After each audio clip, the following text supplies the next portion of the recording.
your social media director here at Collis Church, and we are here back again for episode 11 of What's Going On the Hill.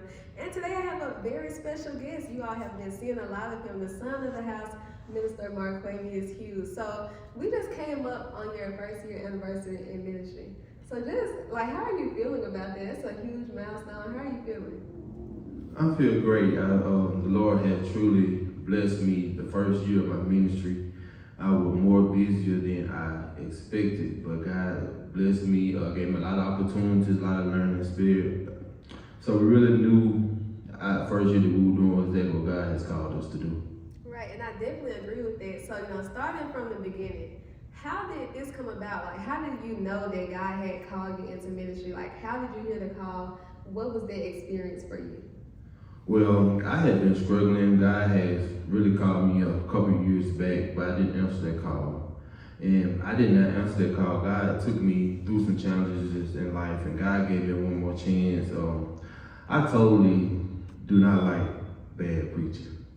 I don't like bad preaching at all. So God has kept speaking to my heart, So December 31st, 2022, I answered that call.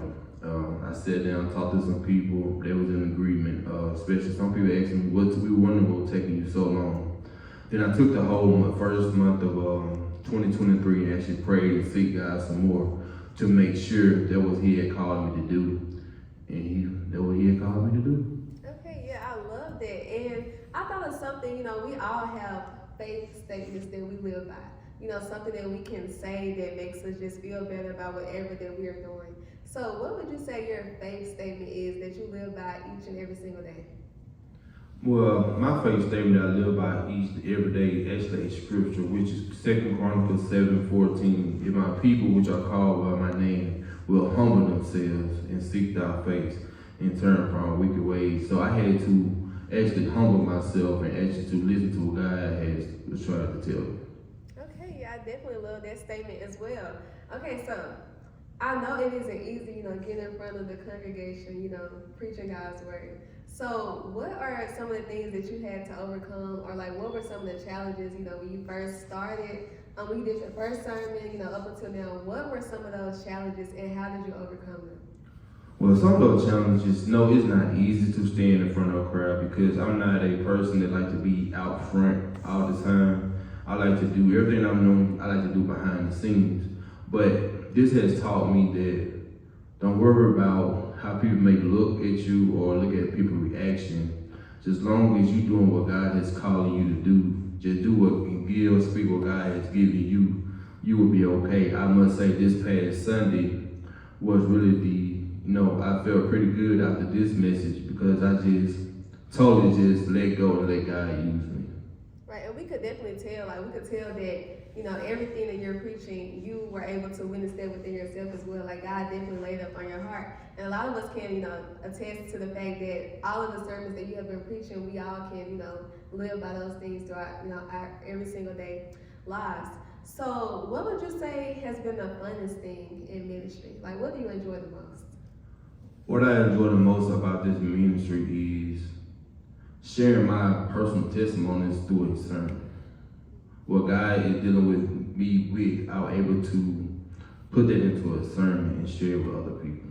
And just see how people just enjoy what I had given them, that God had given me, and to go with it.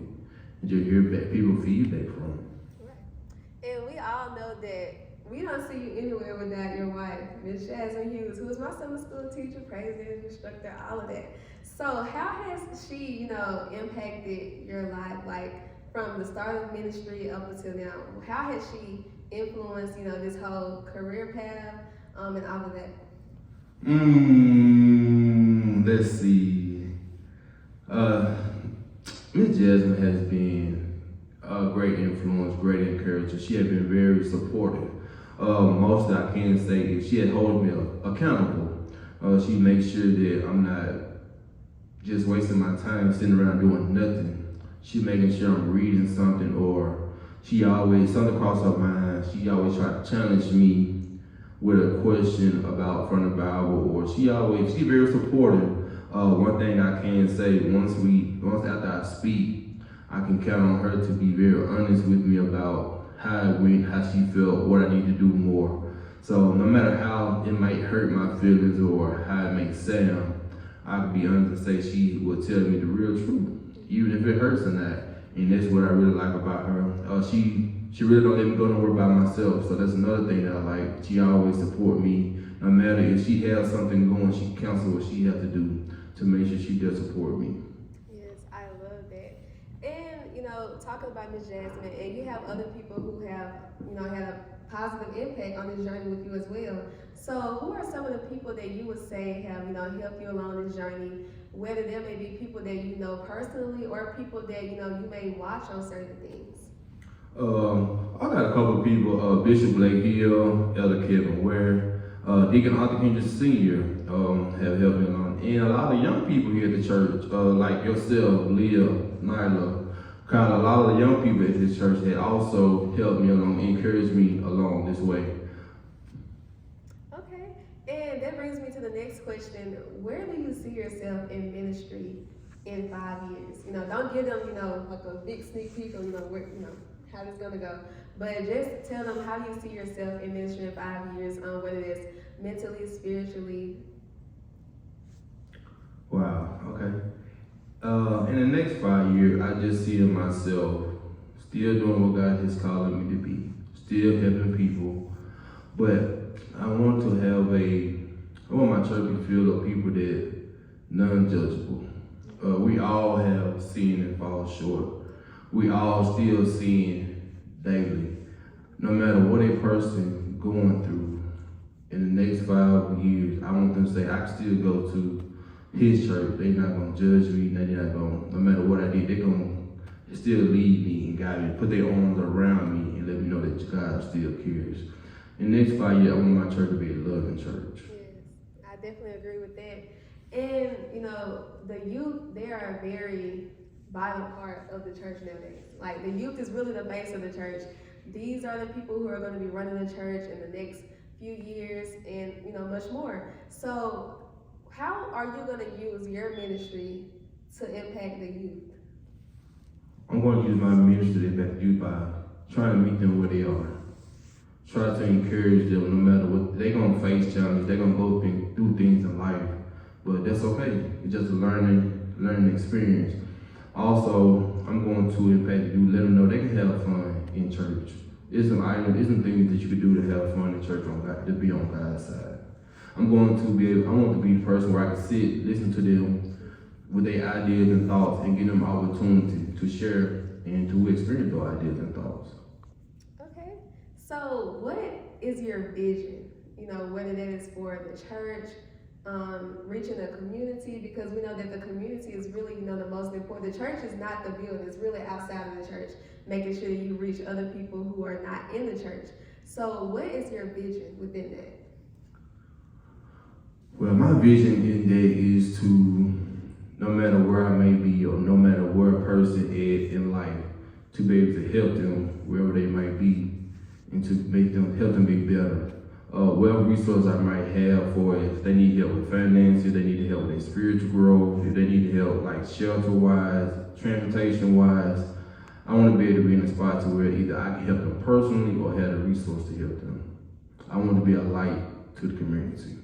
Okay, and this is the last, serious question. Okay, so this question is, I'm trying to think of, one of the kind of, okay, here we go, one right here. What do you feel it takes to be a minister? Leadership skills, personality, all of those things. What do you feel it takes to be a very impacting minister? Wow. You have to be humble. You have to be serious about what you're doing. You have to be approachable. You got to be able to sit and listen. You also have to build a relationship with God. You also have to spend time with God. You also have to get some resources. You also have to surround yourself with positive people that want to help you grow to get where you're trying to get in life. Okay, I definitely think that you fit all of those different descriptions. So, going into the next set of questions. The first question is, who is Minister Marquavius Hughes? Like, who are you? I'm just a young man that's trying to do God's will. That's it. trying to be better than anybody else. I'm just trying to be myself and do what God has called me to be. And I try to be the same person inside the church and outside the church. Okay. And what are some things that you like? Whether it can be like random things like different kind of candies, all that type of stuff. Like, what are some things that you like? On the candy side, I like Reese's. I drink a lot of Cokes, pizza, hamburgers. So yeah, I like the mud ride. I also just like to be a helping hand to someone. Help someone wherever that I can help them Okay, and besides likes, like what are some of your pet peeves? We all have, what was the TikTok thing? It was called like icks or something? Icks and pet peeves, stuff that we don't like.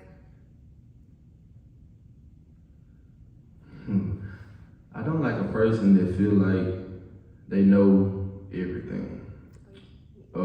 We all have our space in life where we can learn more. So no one ever feel like you know everything. That's just one of my big pet peeves. Talk to someone that actually just think they know everything. I definitely agree with that. I do not like people who think they know everything because none of us know everything. We all have places to learn in different areas. So, what is your favorite thing about Miss Jasmine? My favorite thing about Miss Jasmine is her Christian walk. No matter what she is or no matter what she's doing, she always the same. So we've been married, June the 28th, we've been married 10 years. And I can honestly say that both of us as a couple, our spiritual walk together has grown closer to God. Okay. And let's see, what is another question?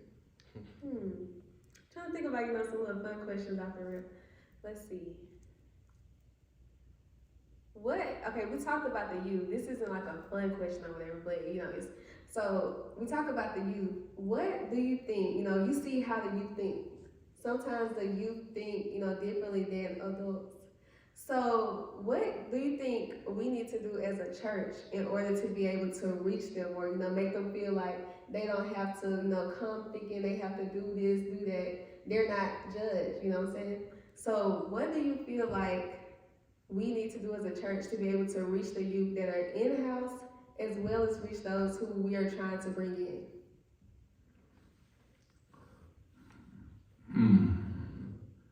First of all, we have to listen to them.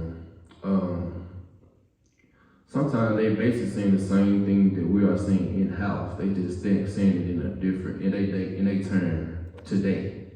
I feel like us as a church, sometimes we just have to sit back, stop, and let them show us, then take things from there. Give them an opportunity. And I think that's what, as a church, that's what we feel. We don't give our young people enough opportunities. I definitely agree with that. And I feel like it's something that we can definitely, implement and, be better at doing. So before you preach a sermon, what is your ritual? Like, what is something that you have to do before you preach your sermon? First, I have to pray and ask God, before I stand before your people, if it's anything that I have done wrong, please forgive me. Don't allow me to stand up and tell nobody nothing that I have not witnessed or something that can't help me. And I also ask the Lord, if am I listening to you clearly? Have I heard you clearly? This is what you want me to speak. Right. And growing up as a child in church and now growing up to being a grown man, what are some of the things that you feel like have changed within yourself in every different aspect, and what are some of the things that you have learned that you have begun to implement now?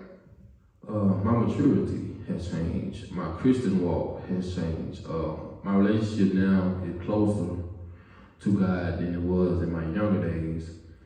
Now I have to make sure I'm being careful of what I'm doing, where I'm at, because I'm in a different role in life. I gotta make sure I'm doing what I'm preaching. Okay, and I have two more questions. So the last two questions, the first one is, let our congregation know what is your vision for yourself. Like, what do you want them to know that you are leaning towards, that you want to make sure that it's something that you reach, or a goal that you reach for this year? Okay, my goal for this year is to be a better minister than I was the first year. My goal this year is to reach many young people as I possibly can, to let them know that they are still loved, no matter what they may be going through. We still love them, that we can help them to achieve whatever they're trying to achieve. Okay. And the last question. So this is for people that may be watching that, aren't in church or people who are looking for a church. So why Collis Hill? Because why Collis Hill? Because Collis Hill I have honestly can say, over the past years, from what Collis Hill have came a long way. I have seen this change as far as leadership, members wise, attendance wise. The spirit God had definitely been in the church. More people, I feel like now the church is more lovable. The church is actually giving young people more chances now. Our elder people, our older saints are more approachable now. They're willing to help more. So if you struggling with something, I feel like it's someone here at Collis Hill that can help you get to where you need to go, or we have the resources to get to where you need to go. I feel like now we have some good preaching, good teaching going on. We are showing ourselves as a lovable church. I like the fact that we are a community church. We're out doing different things in the community. So I feel like whatever you may be struggling with, whatever you may be going through, the Hill can help you. Okay, y'all heard it. The Hill can help you. So thank you again, Minister Hughes, for even just getting on this episode with us. It's really an honor to be able to have you on here. And we are all so proud of you. We've all seen, the change within yourself. We've all seen the growth. We've all seen how you are continuously impacting, each and every one of our lives. And we, just like when we gave you that gift in church, we had to let everyone know that publicly, you don't want to just do things privately. You have to let people know that you appreciate someone, while they're here, appreciate the impact that they have on your lives. So we are so proud of you. We can't wait to see the other things that God has in store for you. So again, just thank you so much. You all heard from Minister Hughes. So this is our episode for What's Going On the Hill. Stay tuned for next week's episode, and thanks for tuning in.